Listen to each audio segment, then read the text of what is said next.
Welcome back to the Daily Living Jewish Kitzur Shulchan Aruch. We are up to section 72 of the Kitzur Shulchan Aruch. We are learning all about the sanctity and preparation for Shabbos.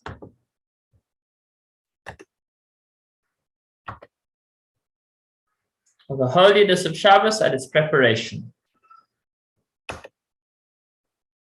We spoke last week about the greatness of Shabbos, about the seriousness of breaking Shabbos, and now let's continue with the reward for keeping Shabbos. And then we'll move into our Shabbos prep. Therefore, the prophet offers praise and says, "Fortunate is the man who does this."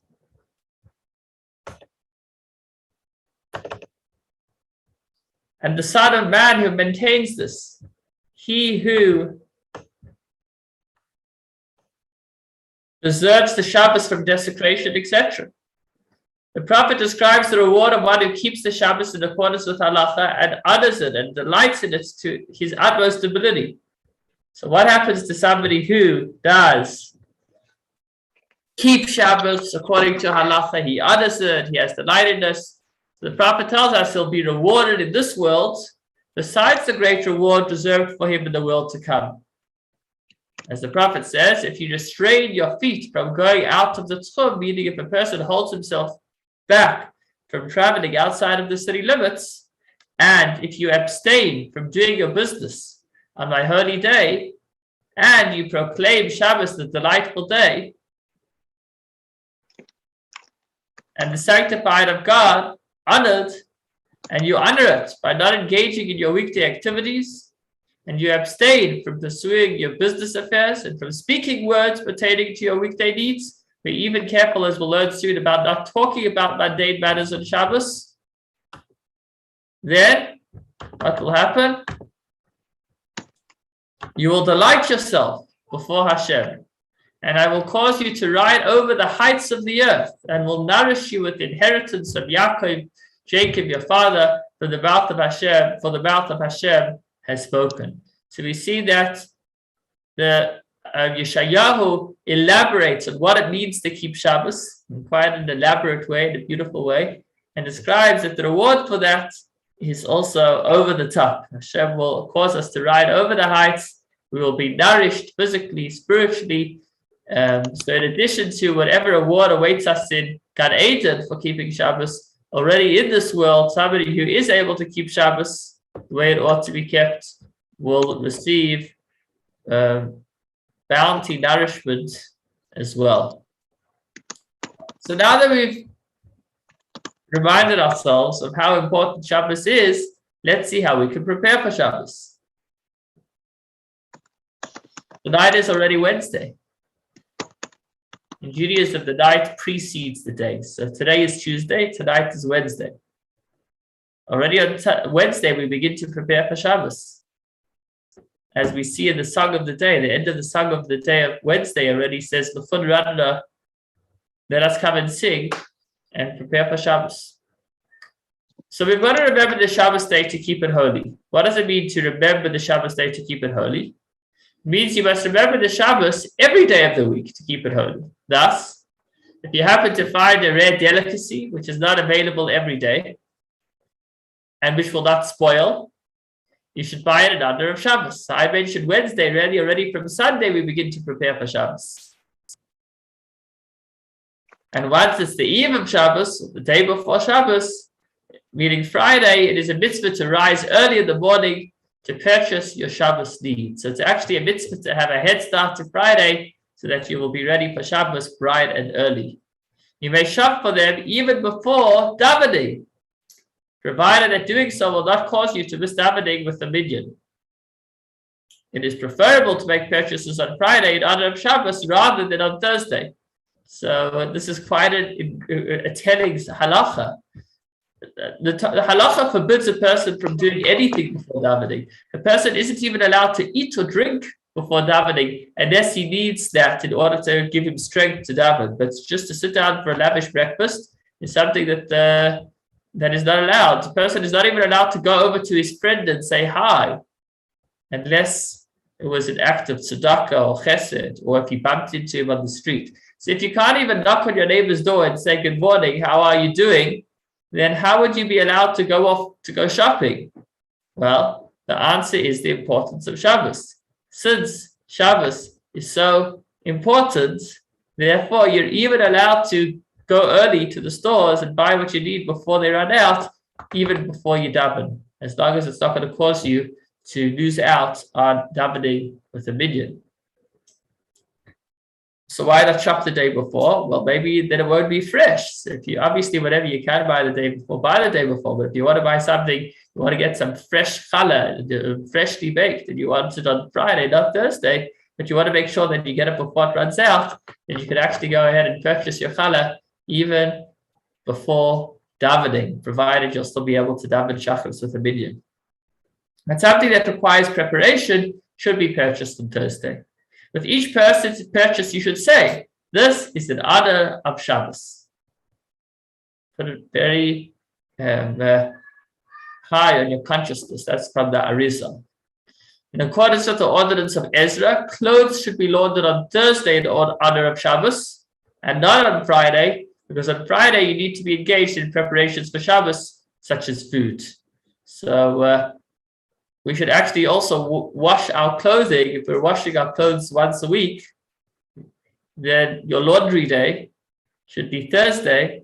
That way it's clear that the reason you're washing your clothes is for Shabbos. It's not Friday, because Friday you're in the kitchen, so then let it be the day before. So it's in close proximity to Shabbos. So far, we spoke about buying for Shabbos and washing one's clothes for Shabbos. What else?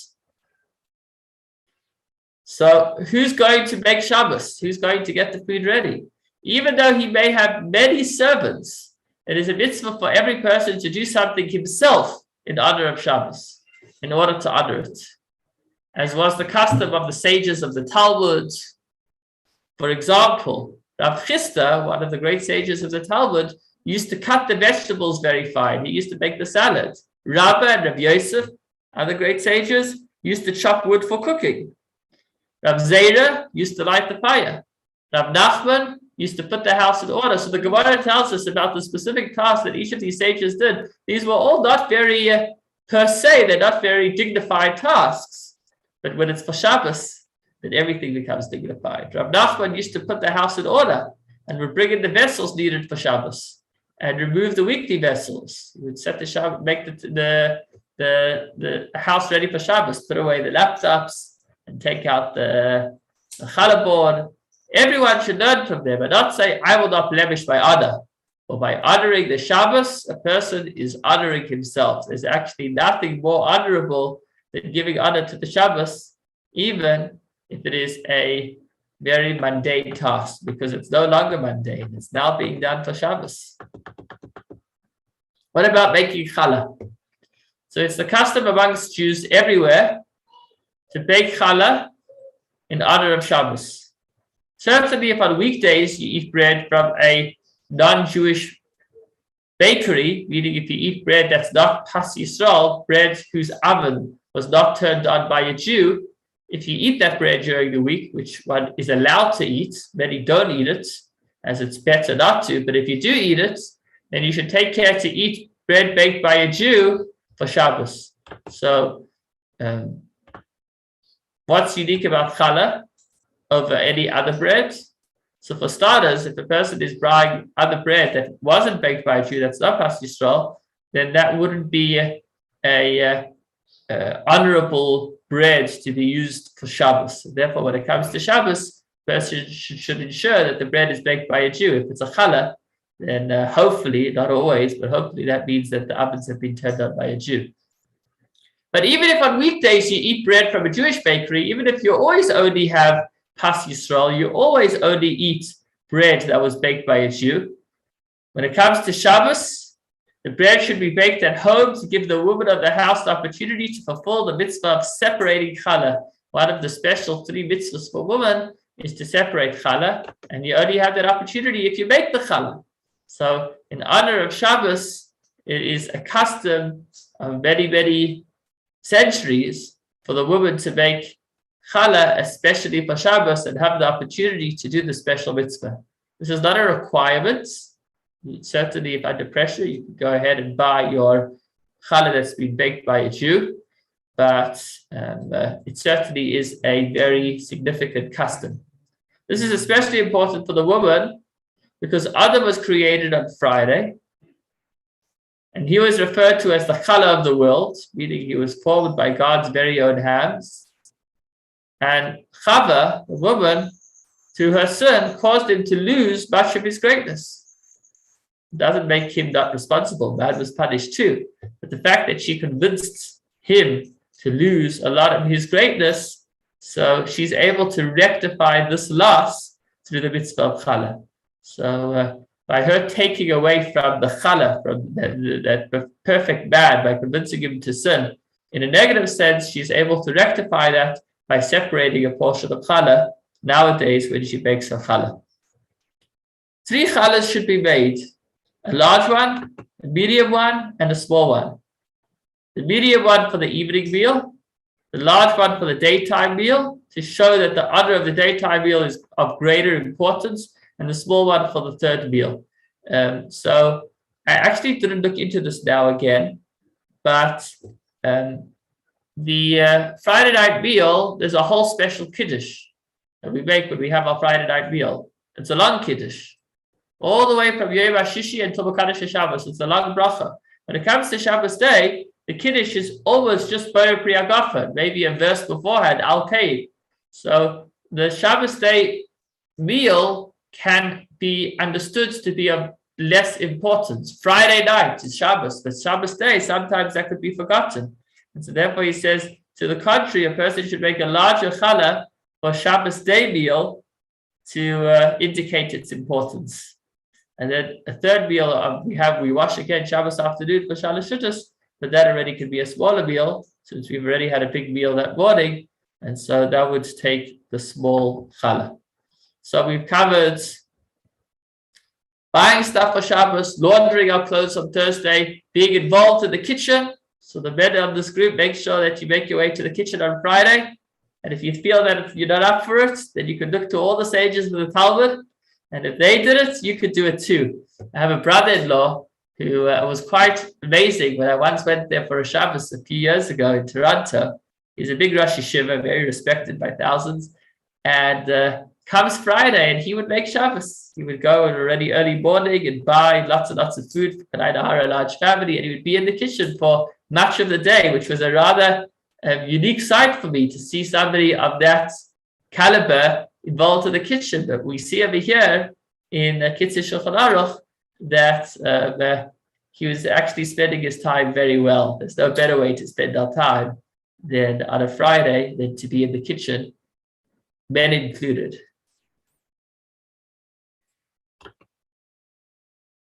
Okay, so we've got our challah. We're getting ready for Shabbos. We've gone shopping. We've washed our clothes already on Thursday. We have been in the kitchen. We've made challah. What else do we need?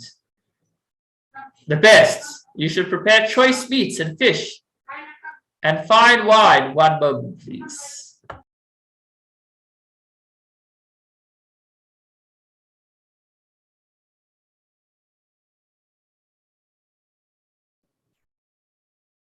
Choice meats and fish and fine wine according to your means. So you want to get the best.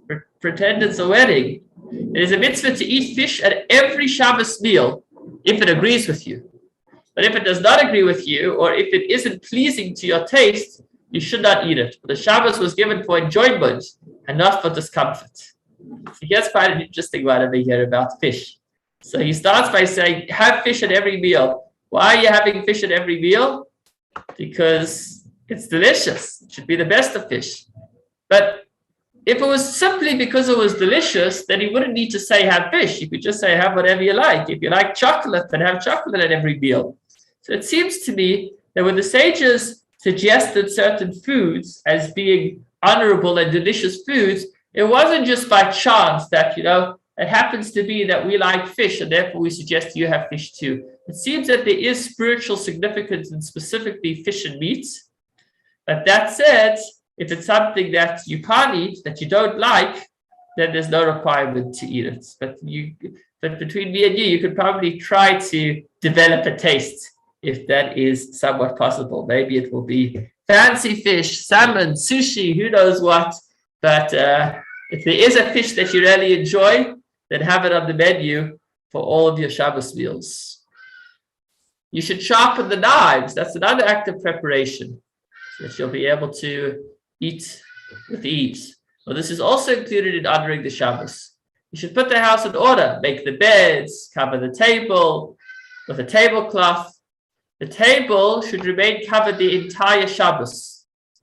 So that means that not just during mealtime, but even when you pack away, you want the table to always have a tablecloth on Shabbos. In fact, some people are meticulous to spread out 2 tablecloths, so that when you need to if you want to shake off the tablecloths, the table isn't going to be left uncovered. Imagine every moment of Shabbos like a wedding with Hashem. And just like at a wedding, you don't want for a moment the tablecloths to be off. As long as the wedding is happening, as long as Shabbos is happening, you don't want for even a moment the house to look anything less than dignified. You should rejoice in the coming of the Shabbos. Imagine how you would put the house in order to honor the arrival of a dear and distinguished person. All the more so should you exert yourself in the honor of the Shabbos queen. In some places, they make meat pies, also called bulyesa, for the Shabbos evening meal, in remembrance of the man, which lay as if in a box, dew on the top and dew on the bottom. So that, if that is your custom, then go ahead. I don't think it's the general Ashkenazi custom. On Friday, you should taste the food that was cooked for Shabbos. In fact, the non-abbreviated Shulchan Aruch says you should actually have a taste from every type of food. But that said, just make sure it doesn't go out of control, and that the reason you're tasting it is in honor of Shabbos. Okay, you can enjoy it too. But so when you do want to have a peak taste of that delicious kugel, then have in mind that this is actually part of getting ready for Shabbos. Thank you so much for joining, and wishing you all